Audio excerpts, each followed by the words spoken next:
Assalamualaikum warahmatullahi wabarakatuh. Bertemu lagi dengan saya, Bu Irma, dalam mata kuliah Matematika di MI atau SD. Hari ini kita akan melanjutkan pembahasan terakhir mengenai bilangan rasional. Setelah kita mengenal pecahan, desimal, kemudian persen, kita lanjut ke rasio dan proporsi. Di sini rasio itu memiliki pengertian perbandingan satu bagian terhadap keseluruhan bagian dari unsur yang sedang dibicarakan. Misalnya, saya kasih contoh, ada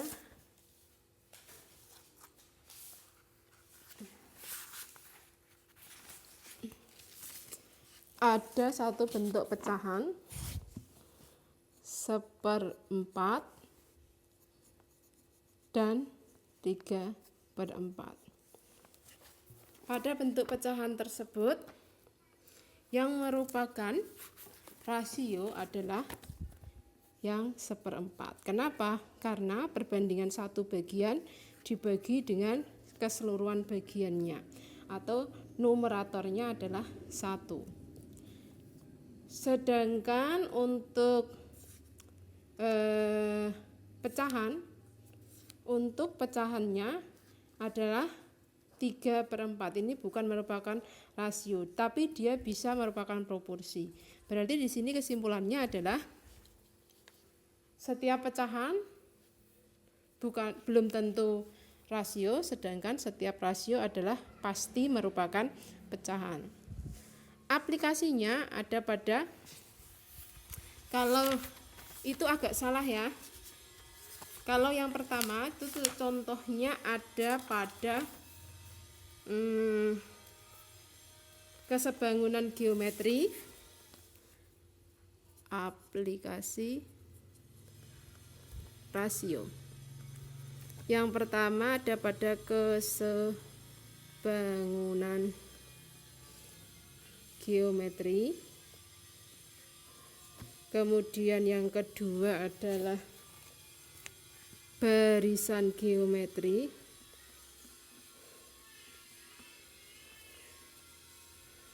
Dan yang ketiga adalah fungsi trigonometri.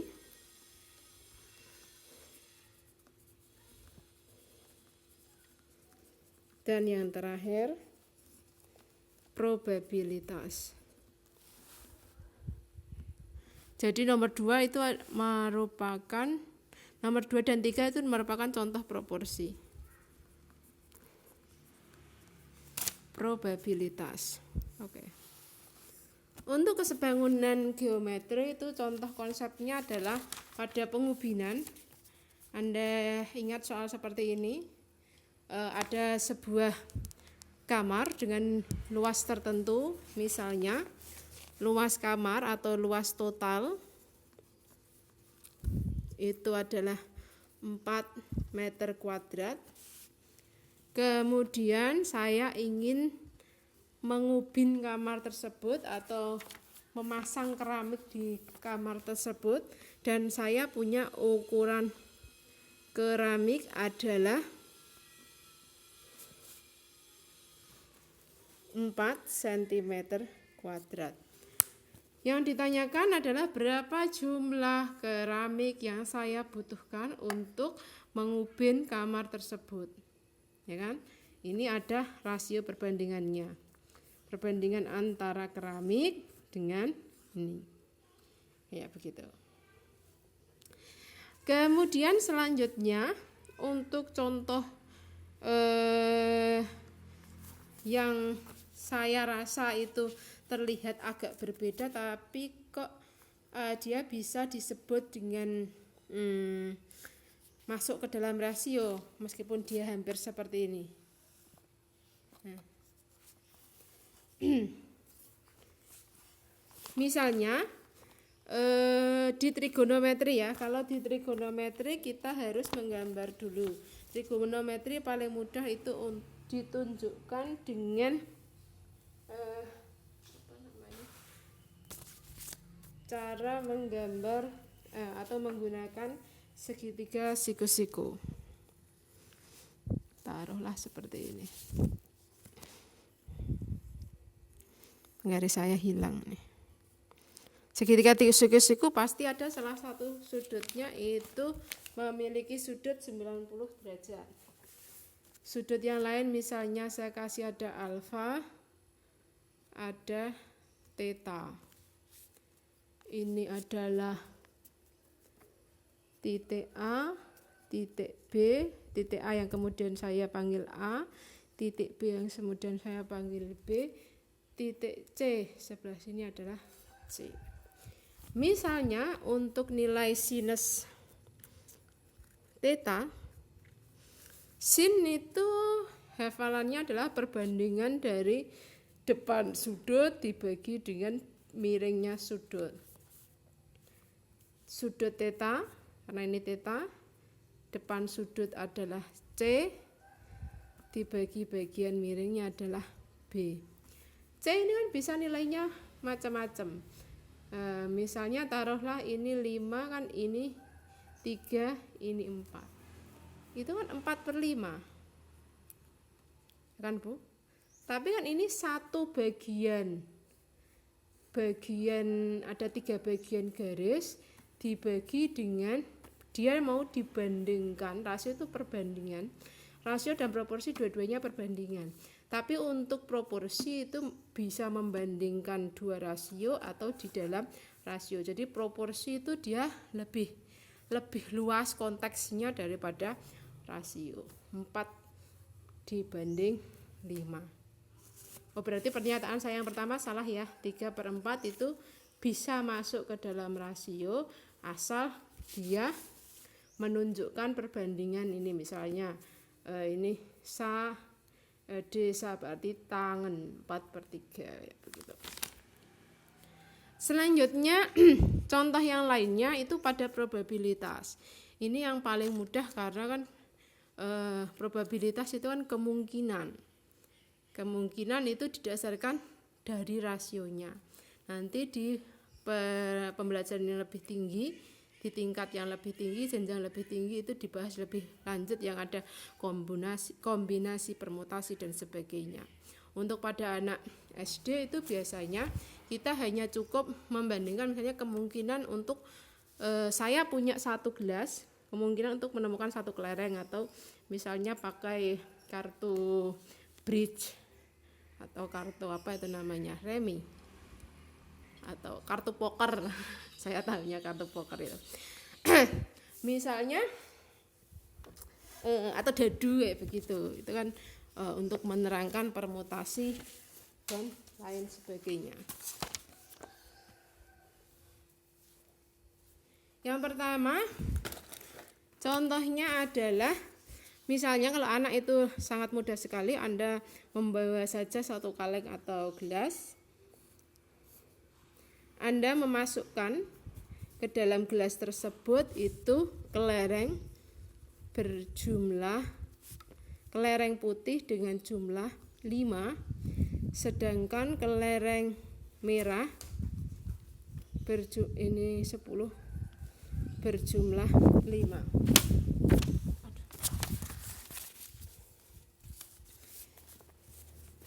Berarti jumlah kelereng yang ada di dalam kaleng tersebut, kelereng total itu adalah 15. Jika kita ditanyakan rasio dari kelereng putih dibandingkan kelereng merah, kelereng total, karena kita nggak bisa membandingkannya dengan kelereng merah. Kalau dibandingkan dengan kelereng merah, masuknya adalah bahasan dari proporsi. Berarti nilai rasionya adalah kelereng putih 10, kelereng totalnya 15 atau 2/3.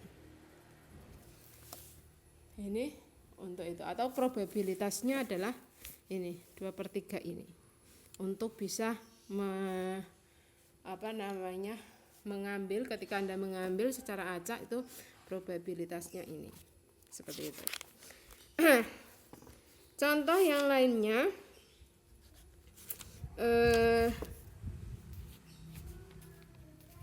Perbandingan skala itu juga masuk ya. Kalau itu kalau di dalam pramuka itu kita mengenal ketika kita mau mengukur tinggi satu tiang, kita bisa menggunakan satu tiang pancang saja. Masih ingat kan? Kemudian masuk ke proporsi. Untuk proporsi itu adalah perbandingan antara dua rasio atau kesamaan atau perbandingan antara dua rasio. Aplikasinya ada pada perbandingan senilai dan berbalik nilai yang pertama. Yang kedua adalah proporsi dalam rasio, proporsi antar rasio. Sebagai contoh, kalau tadi itu contohnya hanya satu botol minyak seharga 3. Kalau pada rasio itu contohnya ini, saya beli satu botol minyak,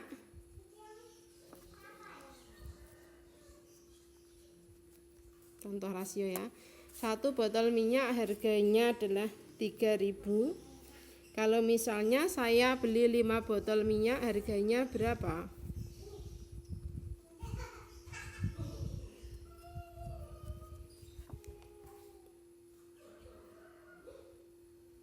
Berarti kalau pada rasio kan tinggal untuk harga 5 botol minyak adalah, karena X-nya 3.000, berarti kan 5X itu berarti 5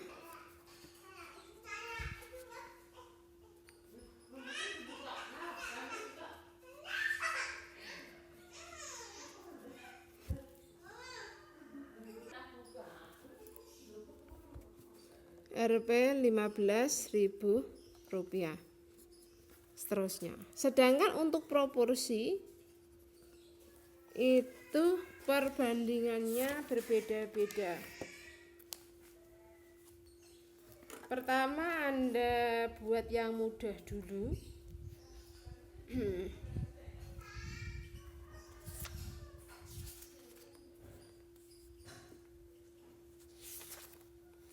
Itu didasarkan untuk kalau di dalam proporsi itu kita mengenal ada yang namanya faktor pengali.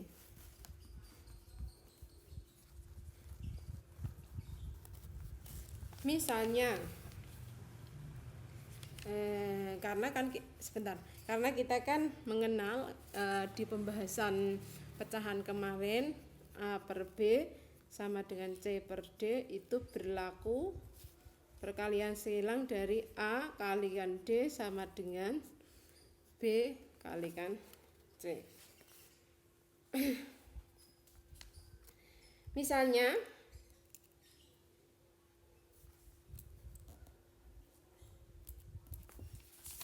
saya kasih contoh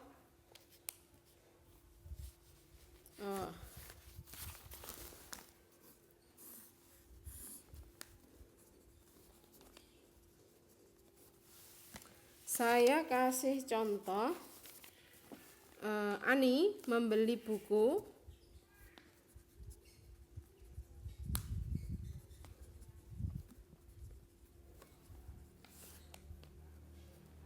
sebanyak 4 buah atau 4 buah buku, harganya adalah Rp6.000.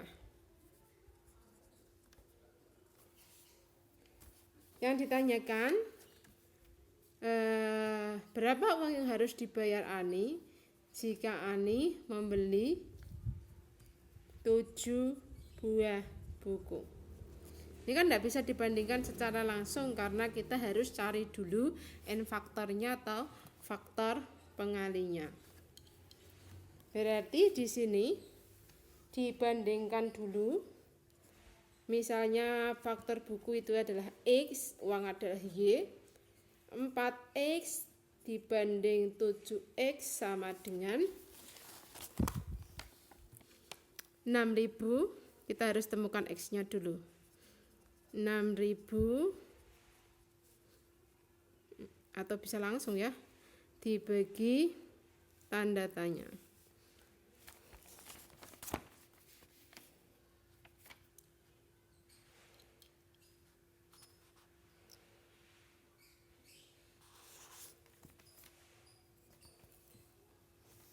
Atau berarti di sini ini nilainya apa ya? Y gitu ya. Y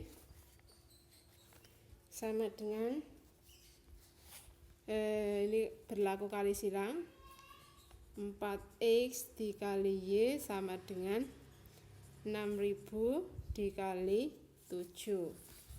Maka karena ditanyakan Y, maka Y sama dengan 6000 kali 7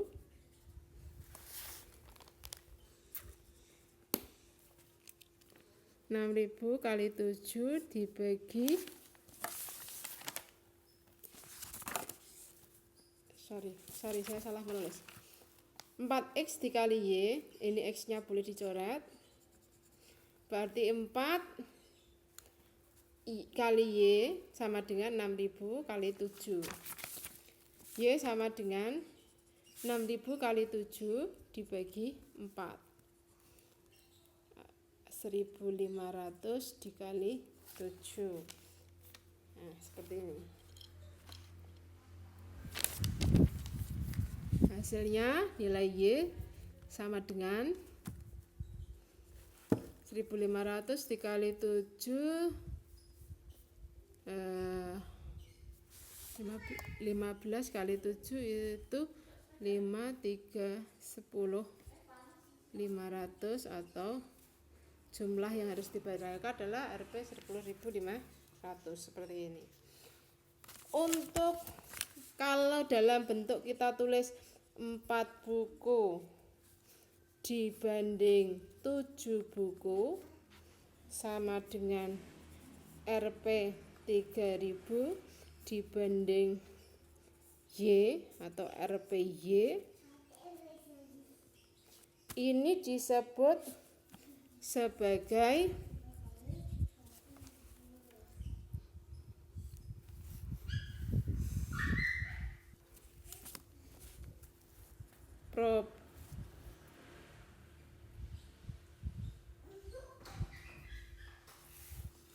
proporsi antara rasio.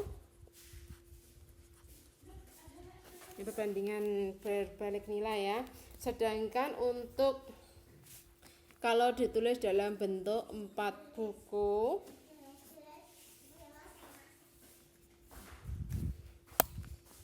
sama dengan 7 buku per RPY, maka ini disebut proporsi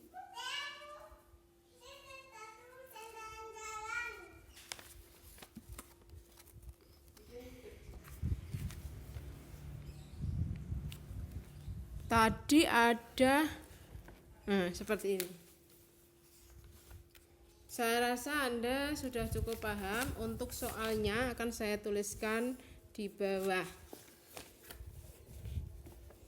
Soal yang mana Anda seperti biasa secara cepat mengirimkan jawaban di WA Group.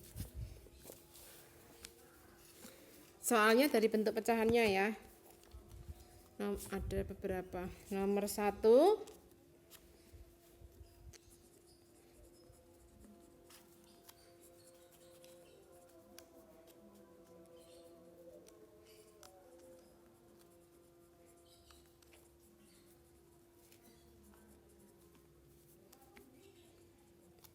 bentuk persen dan desimal dari pecahan di bawah.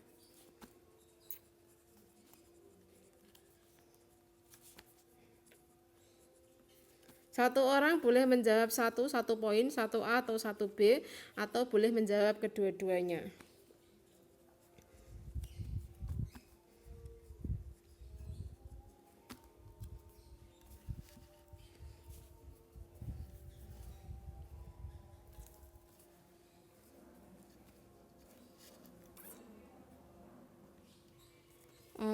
Untuk soalnya nomor 1, bentuk persen dan desimal dari pecahan yang ada di bawah, yakni 1A adalah 3/5, B 1 2/5. Untuk yang soal yang kedua adalah termometer Fahrenheit berubah menjadi 18 derajat Fahrenheit jika termometer Celcius menunjukkan angka 10 derajat Celcius. Pertanyaannya, jika termometer Fahrenheit menunjukkan angka 22,5 derajat Fahrenheit, berapakah angka yang ditunjukkan oleh termometer Celcius? Ingat, Anda harus menulisnya dalam bentuk persamaan dari persamaan yang pakai rasio atau proporsi, pakai perbandingan, pecahan sebagai perbandingan.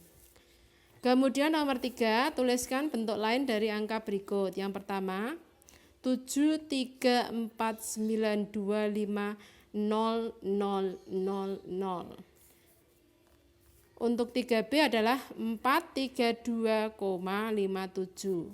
Nomor 4, nyatakan cara untuk menyatakan pecahan desimal di bawah. Jadi saya punya pecahan, nyatakan dalam bentuk desimalnya. Poin A, ingat dengan cara pistol ya. A 2/11, B 6/13.